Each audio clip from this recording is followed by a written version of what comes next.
Straight talk from Israel. You're listening to Israel News Talk Radio. You're listening to the Jay Shapiro Show.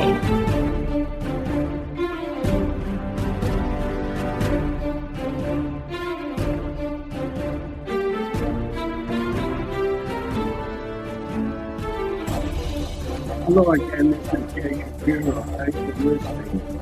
In the short introduction to my weekly program, I generally give a short review of the subject that I'll speak about. However, this week I will change the format because of a news item that I saw just before I prepared the review. I will read it to you and you can draw your own conclusions. I'll provide my conclusion at the end. The article says a survey of U.S. Jewish voters taken after the Israel-Gaza conflict has found that a sizable minority believes some of the harshest criticisms of Israel, including that Israel is committing genocide and apartheid. Among respondents to the survey, the 34% agreed that Israel's treatment of Palestinians is similar to racism in the United States, 25% agreed that Israel is an apartheid state, and 22% agreed that Israel is committing genocide against the Palestinians. Among the younger voters included in the survey, agreement with these statements was higher, though still in the minority. The poll found that 9% of voters agree with the statement Israel doesn't have a right to exist, but among voters under 40, the proportion was 20%. A third of the younger voters agreed that Israel is committing genocide, a position that even human rights lawyers who are critical of Israel say is extreme. The findings are striking, and the mainstream Jewish organizations are struggling to make the case that Israel is central to Jewish identity, and criticism of it often veers into anti-Semitism. They suggest that many American Jews agree with statements by some of Israel's harshest critics on the left, and including some of the cases made by a handful of Democratic members of Congress who are then criticized by their colleagues. This is what has happened. The bottom line of this is, my conclusion is that the lack of Jewish education and knowledge of Jewish history in the American Jewish community is fatal, both to American Jews and to the relationship between American Jews and Israel. I wanted to share this with the listeners, and I'll discuss other things on the program. I'll come back to this perhaps next time.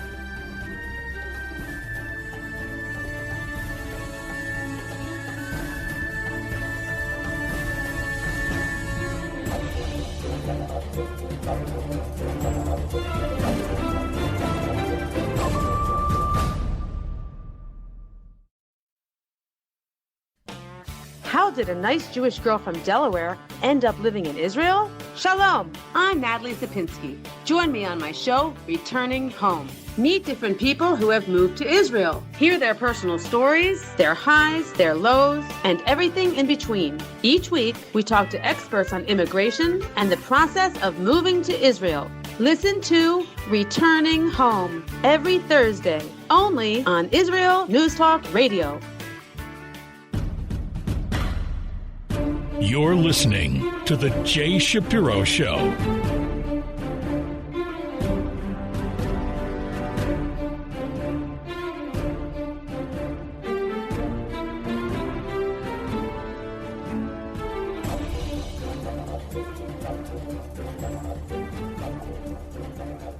Hi, you're back with Jay Shapiro. I want to say a few words about our new Prime Minister, Bennett, and how he's doing so far, and a few words about his family.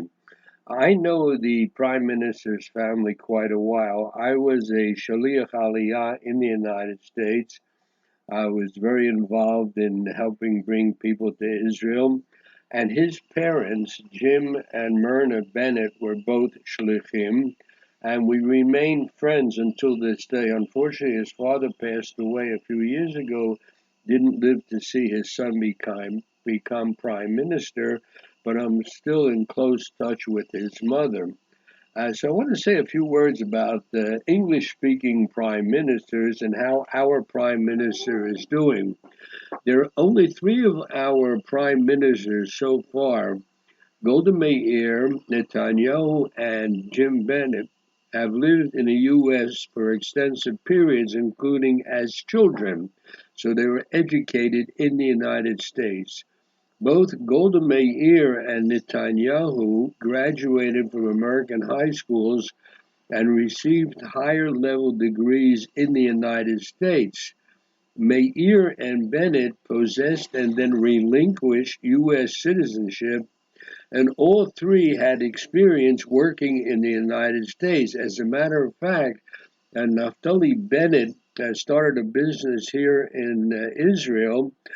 He went to the States and he grew his business more.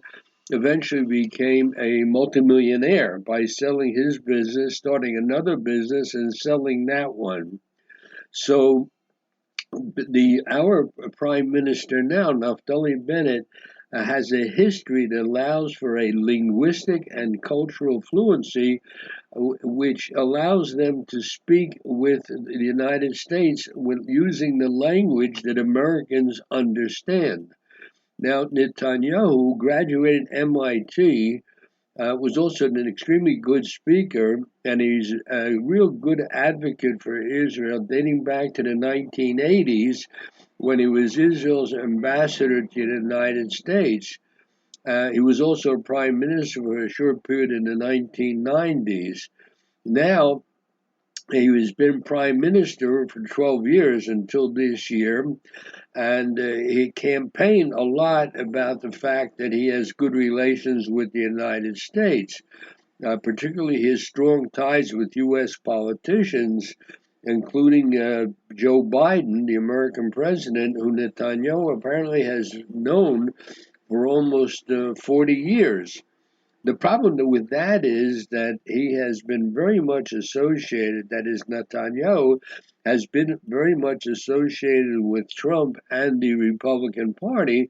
And now that the Democrats are the ruling party in the United States, it actually was a little bit more difficult, I think, for Netanyahu.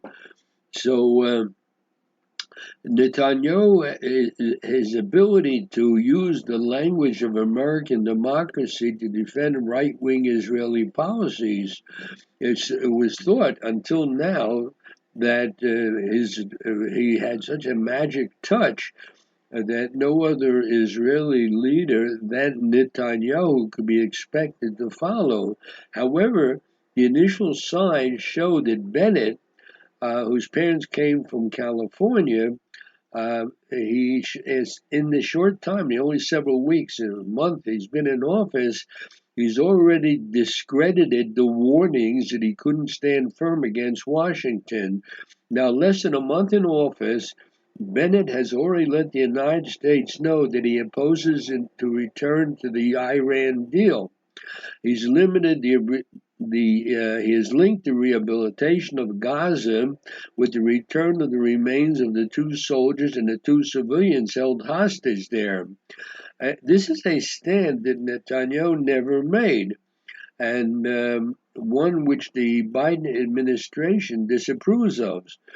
Bennett has gone head-to-head with the Biden administration on the issue of home demolition.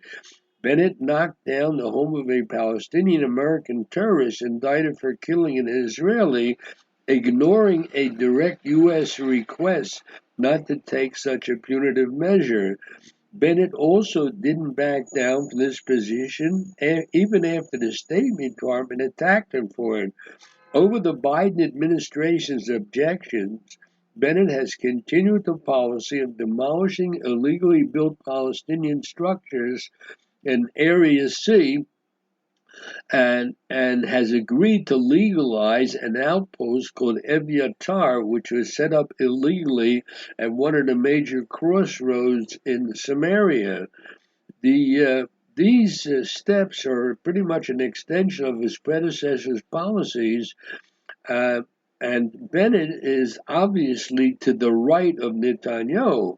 Now, but Bennett also did several other things. He was careful to bend in the direction of the Biden administration by taking steps on behalf of regional peace with a series of gestures to repair Israel's relationship with Jordan, which had gone pretty bad under Netanyahu. He had a secret meeting with the king of Jordan, and apparently the results are positive. Now, Bennett agreed to execute two major deals. One is to almost double the amount of water Israel sells to the Hashemite kingdom. The Hashemite kingdom relies very much on water that it gets from Israel. It's sold to them from Israel, and they've agreed to pretty much double the amount that Israel will sell. Also, he agreed to increase Jordan's ability to trade with Palestinians in the West Bank by expanding the export limits. So these were such obvious positive things that the Biden administration actually issued a statement of gratitude. In the last several weeks, Bennett didn't just show the White House that he would take steps for peace. He also let Biden and the American public know that their history was his history and their values were his values. Bennett is the first Israeli prime minister to have American parents and a family with U.S. roots that go back more than a century. When he spoke last week at the U.S. Embassy's American Independence Day event, he made sure to mention that his family came to California during the gold rush.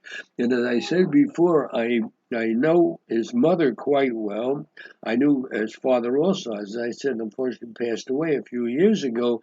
And they were really Americans to the core. They were beatniks back in the 60s. As a matter of fact, his father Jim, Bennett's father Jim, was arrested as in a civil rights protest back in the 60s. So these kinds of stories will likely endear Bennett to the American president. Bennett underscored his value of diversity. He noted that his coalition that just came into existence had both Jews and Arabs for the first time. And he emphasized the significance of maintaining bipartisan support for Israel, indicating he was a prime minister who wanted to work with all of the American public, both the Democrats and the Republicans, not just some of them. So when the U.S. President Donald Trump was in office, it was known that Netanyahu was close to him, and this alienated the Democrats, which, on top of the fact that they have some very anti-Israel Democrats in Congress, that together with Netanyahu's friendship with Trump worked to Israel's disadvantage. Now, it's true that Netanyahu's ties with Trump yielded enormous results for Israel. Trump relocated the U.S. Embassy to Jerusalem, recognized Jerusalem as Israel's capital. He legitimized settlement activity. He even has a settlement named after him. And he published a peace plan that placed those communities within Israel's final borders. Under Trump's administration, the U.S. scrapped the Iran deal, which was good for Israel, and he also imposed sanctions on Iran. So the Trump brokered the Abraham Accords, by which 4 Arab nations agreed to normalize ties with the Jewish state. Now, there's no doubt that these achievements were due in a large part to Netanyahu's diplomatic skills. However, they weakened the ties with American Jewry. American Jewry votes 85% for the Democratic Party. So the American Jews who see Israel through the vision of American politics were not that favorable toward Israel during the Netanyahu administration. Now the job of Bennett is to get that relationship with the Democratic Party and with the American Jews back on track. So this is the situation now. We're hopeful that Bennett will, essentially, the bottom line is that he will really improve the American relationship with Israel, whether this can include the Democratic Party now, considering the radicals in the party, is something that Bennett really is going to have to work on. It's a serious problem. So anyhow, I just wanted to sum up what it means to have Bennett as the prime minister. It's a simple review. We'll see what will happen. I'll be back after the break.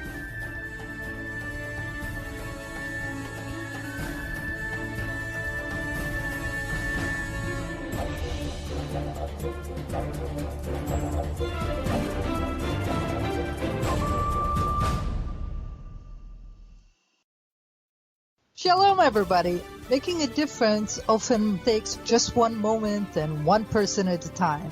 I am Orly Benny Davis, your show host on Israel News Talk Radios from Jerusalem with Love. You'll be hearing people talking about politics, religion, social issues, and making a better tomorrow. Join me, Orly Benny Davis, for God and Country. From Jerusalem with Love. Wednesdays on Israel News Talk Radio. You're listening to The Jay Shapiro Show.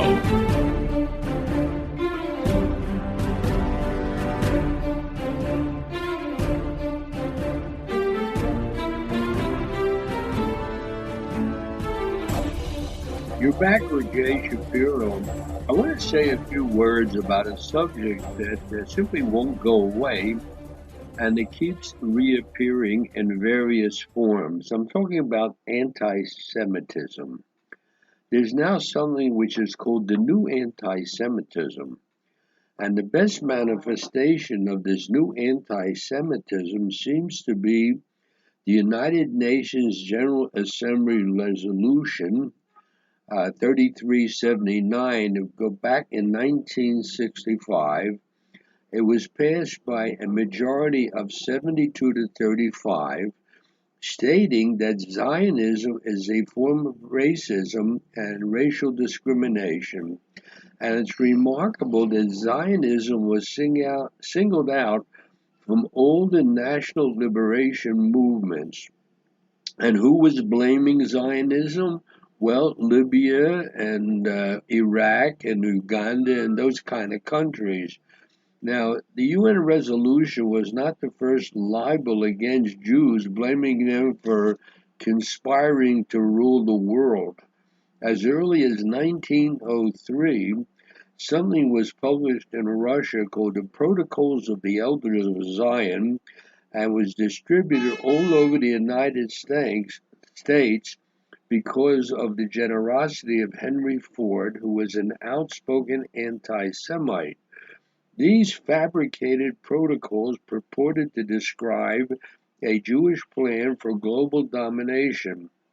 Now, they proved to be false, but the protocols continue to be influential and fuel what is known as the new anti-Semitism. You can actually buy the protocols in bookstores in places like Cairo.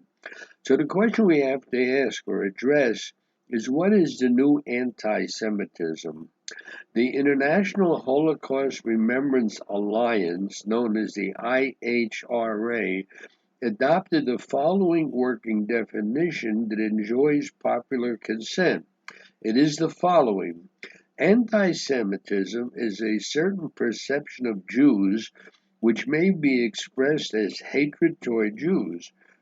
Rhetorical and physical manifestations of anti-Semitism are directed toward Jewish or non-Jewish individuals and or their property, toward Jewish community institutions and religious facilities.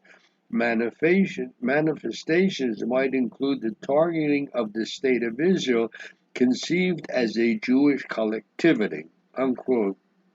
So this definition is wide enough to embrace all kinds of anti-Semitism, but keep in mind, it mentions being anti-Israel as being anti-Semitic. In the words of Abba Eban, the late foreign minister of Israel, the distinction between anti-Semitism and anti-Zionism is not a distinction at all. Anti-Zionism is merely the new anti-Semitism. The old classic anti-Semitism declared that equal rights belong to all individuals within society except the Jews. The new anti-Semitism says that the right to establish and maintain an independent national sovereign state is the prerogative of all nations as long as they happen not to be Jewish, unquote. So why should one have to quote an Israeli minister about the new anti-Semitism, which is anti-Zionism? Britain's Lord Chancellor Michael Gove said back in 2016, back in the Middle Ages, anti-Semitism was religious, ending in the closure of Jews in ghettos and forceful conversion. At the beginning of the 20th century, anti-Semitism led to the worst atrocity that humanity ever witnessed under horrifying scientific pretense. Anti-Semitism changed phases, and today it finds its expression in opposition to national collective of Jewish identity and thus to the existence of the State of Israel. Now, under this new anti-Semitism, we essentially have to include the denying the right of the Jewish people to self-determination by claiming that the existence of the State of Israel is a racist endeavor and applying double standards by requiring of it a behavior not expected or demanded of any other democratic nations. In other words, anti-Zionism is anti-Semitism. Allegations were made that the novel definition of anti-Semitism curtails the right to free speech, but this allegation is totally false. In the words of the IHRA, manifestations might include the targeting of the State of Israel, which is the Jewish collective. However, criticism of Israel similar to that level against any other country cannot be regarded as anti-Semitic. In other words, you can criticize Israel and its policies just like you can criticize other countries and their policies. But the idea of targeting the State of Israel in a different way than you do of other countries, that's a double standard. On May 27th of this year, the UN Human Rights Council passed an unprecedented resolution to create a permanent commission of inquiry to investigate in the occupied Palestinian territory, including East Jerusalem and in Israel, all alleged violations of international humanitarian law and all alleged violations and abuses of international human rights law. It will be the first such commission ever with an ongoing mandate. The Austrian ambassador said it continues the regrettable practice of singling out Israel to criticism in the Human Rights Council. One should note that the draft resolution was proposed by Pakistan, which you can question what kind of a human rights loving state Pakistan is.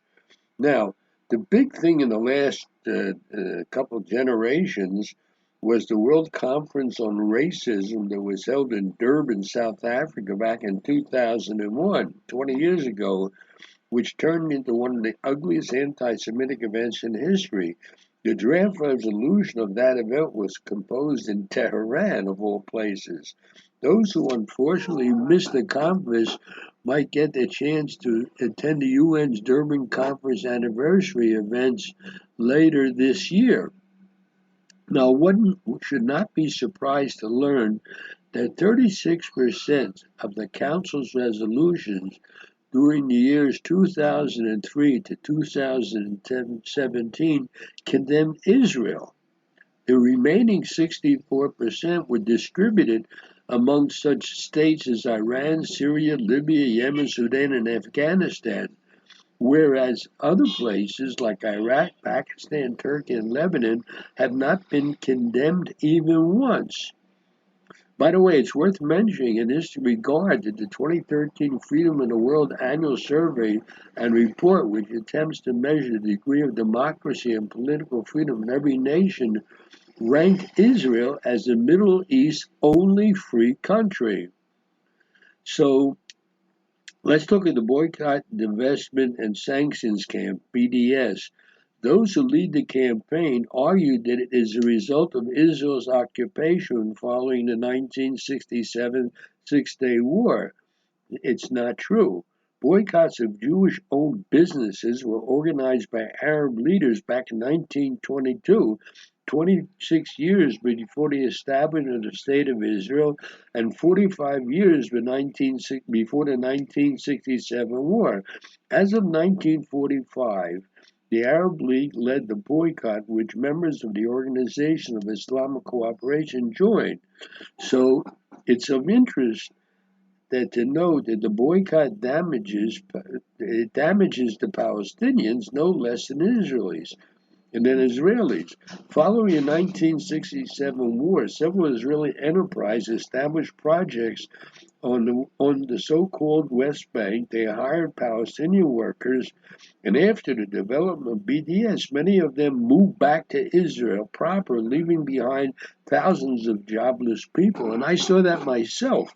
I lived in the West Bank for 30-some years, and I saw all the Arab workers who had jobs in Israeli factories and institutions there in the West Bank. These institutions moved back to Israel proper, and these people lost their jobs. So obviously, occupation is not the cause of the BDS campaign, but rather its excuse. Israel, even if Israel withdraws from all the territories, the boycott won't end as long as the State of Israel exists. The boycott, divestment, and sanctions movement against Israel is anti-Semitic. They hate Israel and they wish to wipe out the Jewish people's home, not because of what Israel does, but because of what Israel is, a free, democratic, liberal, and Western country. So, to sum up, classical or modern, old or new, anti-Semitism is anti-Semitism. No matter what name you call it, you want to call it anti-Zionism, it's still anti-Semitism. So it is one of the ugliest manifestations of racism. And I think, I'm sorry to bring this subject up again, but it just won't go away. And once in a while, we have to remind ourselves of what it is, even though we don't see the headlines every day to remind us. Anti-Semitism and anti-Israelism is the same thing. There's no two ways about it. We have to keep that in mind. Again, I apologize for bringing it up, but it's important. I'll be back after the break.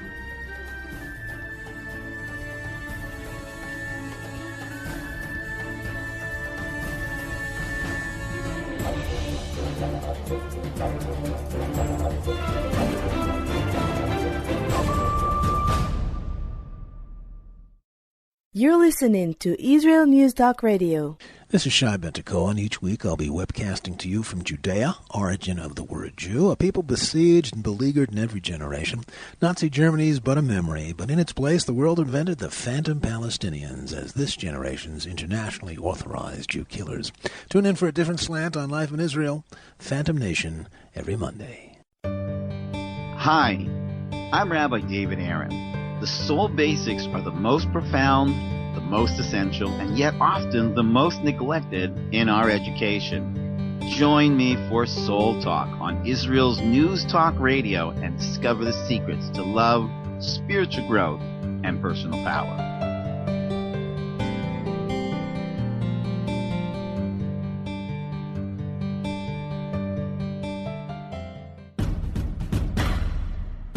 You're listening to The Jay Shapiro Show.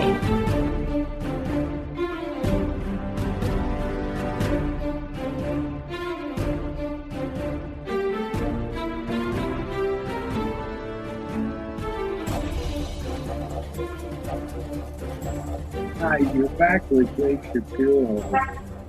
Unfortunately, when I sent in my program this week to be broadcast, I accidentally deleted the third portion of the program But in the introduction, I spoke about surveys taken the American Jewish community about the relationship to Israel. So I want to fill in some of the information there that I just touched upon in the introduction. The Jewish community, a survey was done, and it was asked if they felt emotionally attached to Israel.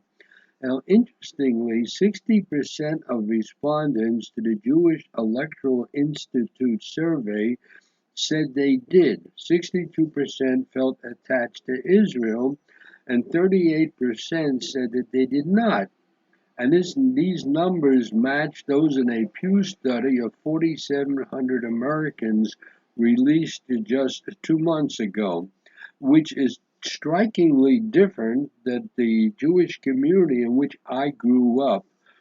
Back in 1948, when the State of Israel came into being, I would estimate that 99% of the Jews supported Israel and felt attached.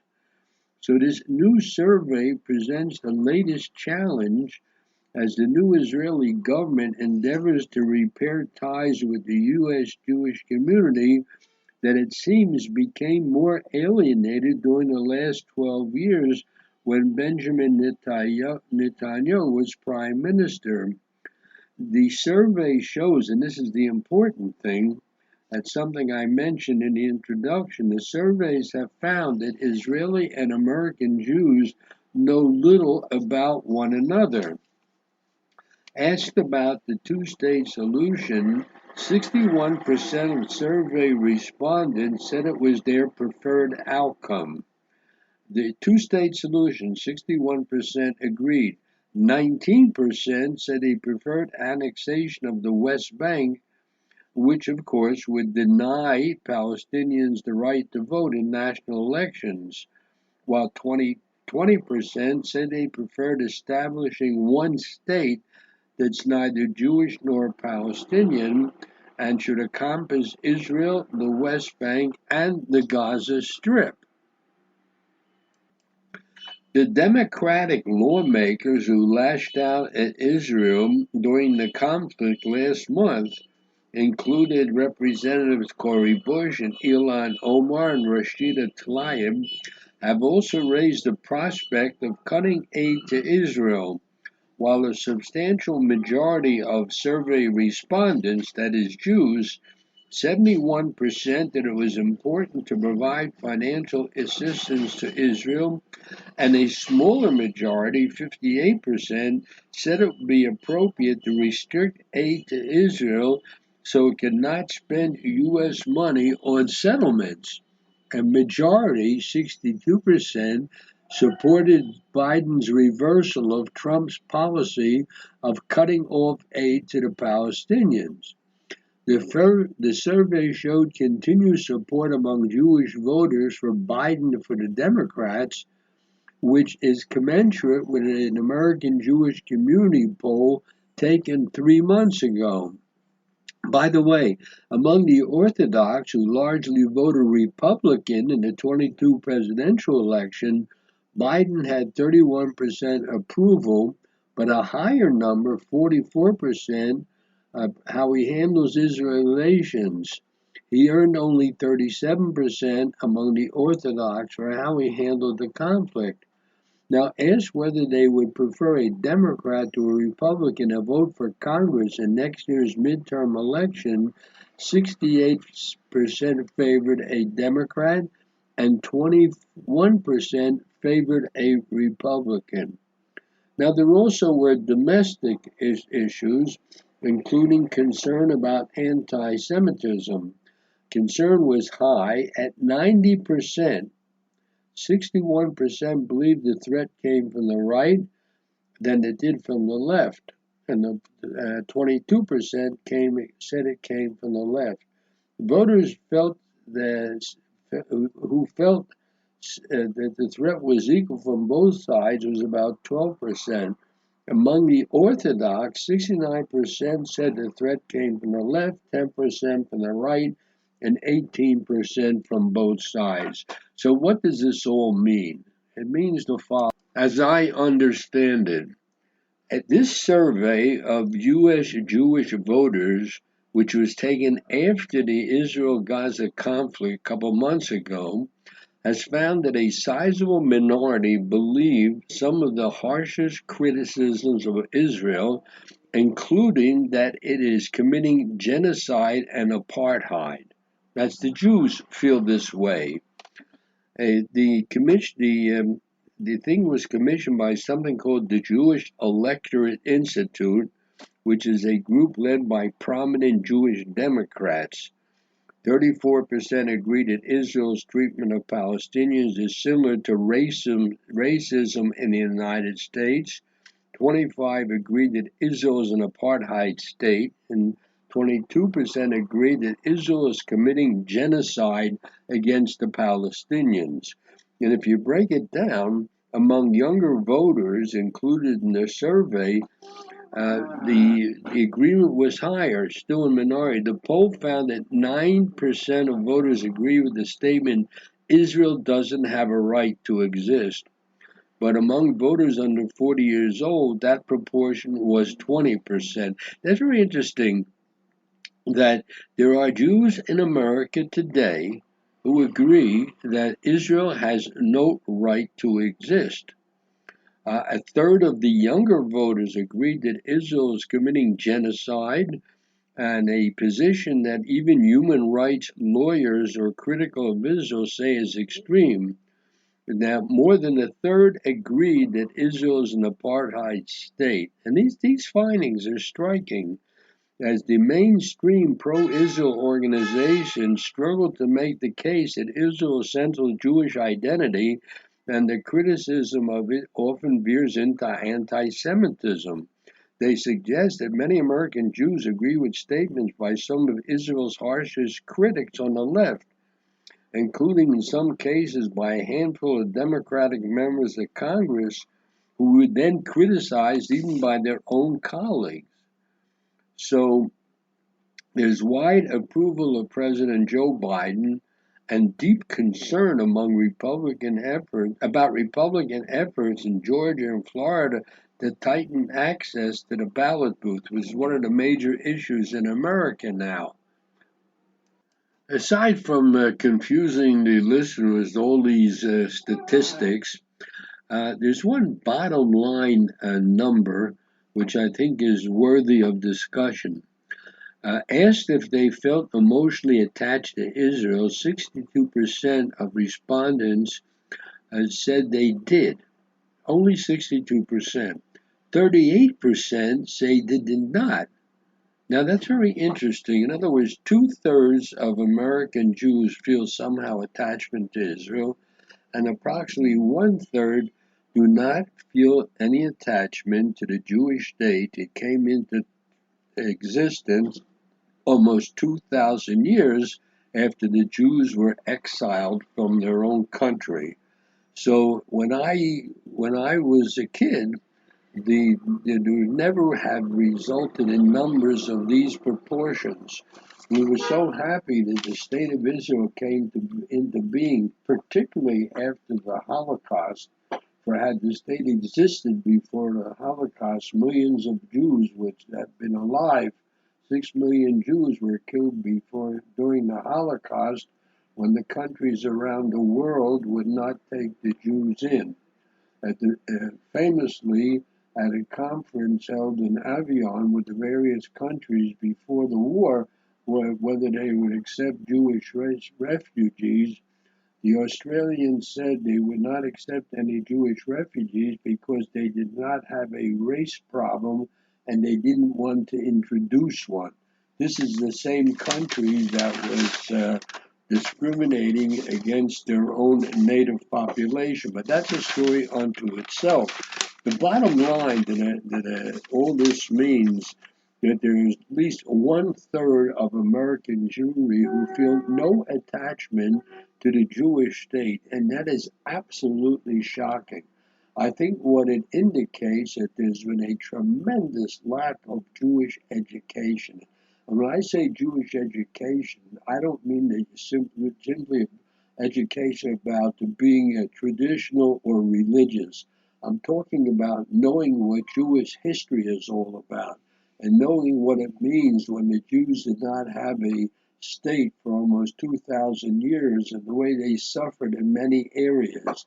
The lack of Jewish education and the failure for many years, particularly when I was younger, of the Jewish federations, for example, to invest in Jewish education is now having a result that there are many Jews, too many Jews, who feel no relationship to the Jewish state, and that is absolutely a tragedy.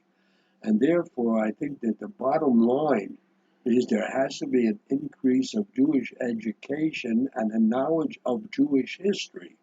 I'm not talking about the traditional Judaism. I'm talking about plain knowing what it means to be Jewish and the history that the Jews have.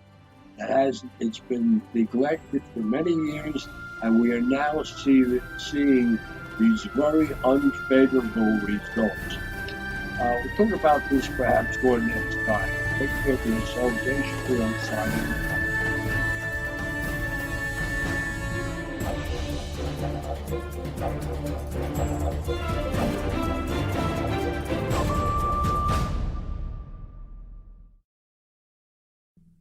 Israel News Talk Radio's chat room. Just click the orange button at the top of the IsraelNewsTalkRadio.home page, log in as yourself or an anonymous guest, and join in on the fun. You'll meet other listeners from all over the world who listen to Israel News Talk Radio, and you can make new friends. Israel News Talk Radio's chat room. It's the closest you can get to being in the studio with us.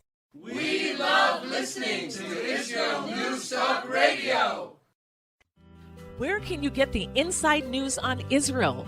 At Israel News Talk Radio, we're dedicated to sharing Israel's inside story with the world by providing our listeners with news on Israeli politics, current affairs, and Israeli Jewish culture. The Israel News Talk Radio homepage also provides you, the listener, with useful information at your fingertips, with scrolling news headlines, weather, currency exchange, Shabbat candlelighting times, and so much more. Our radio programming is always accessible and on demand. We operate absolutely free of charge for everyone, everywhere. If you love what we do, partner with us now by becoming an Israel News Talk Radio supporter. With your support, you'll be inscribed on our Israel News Talk Radio Wall of Fame. There's nothing like us in the world. Be part of something great. Israel News Talk Radio. Straight talk from Israel. If you love Israel News Talk Radio, then you'll love our Facebook page. We keep you up to date on what's happening in Israel, plus little surprise treasures that we don't share on the radio. Go now to follow us on Facebook. Just look for the Israel News Talk Radio Facebook page, and don't forget to subscribe and follow us by clicking on the like button. We post great stuff there that you'll want to share. Israel News Talk Radio on Facebook and Israel News Radio on Twitter. News, opinion, and more. You're listening to Israel News Talk Radio.